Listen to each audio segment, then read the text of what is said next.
এবার ডোনাল্ড ট্রাম্পের উপর রাগ করে নতুন রাজনৈতিক দল গঠনের হুঁশিয়ারি দিয়েছেন ইলন মাস্ক। মার্কিন প্রেসিডেন্টের কর ও ব্যয় সংকোচন বিল নিয়ে খেপেছেন এই বিশ্ব ধনকুবের।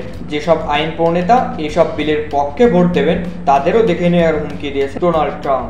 এদিকে পাল্টা জবাব ইলন মাস্কের। সব প্রতিষ্ঠানের ভর্তুকি পুনর্বিবেচনার জন্য বলেছেন ট্রাম্প। ট্রাম্পের দাবি, ভর্তুকি বন্ধ করলে তল্পা গুছিয়ে দক্ষিণ আফ্রিকায় ফেরত যেতে হবে ইলন মাস্ককে। মার্কিন প্রেসিডেন্ট নির্বাচনের প্রচারণায় ডোনাল্ড ট্রাম্পের পক্ষে বেশ সরব ছিলেন ইলন মাস্ক। আলোচিত দুই ব্যক্তির রসায়ন সে সময় ব্যাপক আলোচনার জন্ম দিয়েছিল। ট্রাম্পকে প্রেসিডেন্ট নির্বাচিত করার পেছনে কোটি কোটি ডলার খরচ করেছেন মাস্ক। রয়েছে এমন অনেক গুঞ্জন। ট্রাম্পের জয়ের পর রীতিমতো তার ছায়াসঙ্গী হয়েছিলেন ইলন মাস্ক। দক্ষতা বিষয়ক বিভাগের প্রধান হিসেবে নিয়োগ করা হয় ইলন মাস্ককে। দায়িত্ব পাবার পাশাপাশি মন্ত্রিসভা গঠনের পর থেকে প্রেসিডেন্টের প্রতিটি সিদ্ধান্তে তার প্রভাব নজর এড়ায়নি। বিভিন্ন নীতিতে সমর্থন দিয়েছেন পরম বন্ধু ইলন মাস্ক। সমালোচনার বিরুদ্ধে একে অপরের পক্ষে সাফাই গিয়েছেন।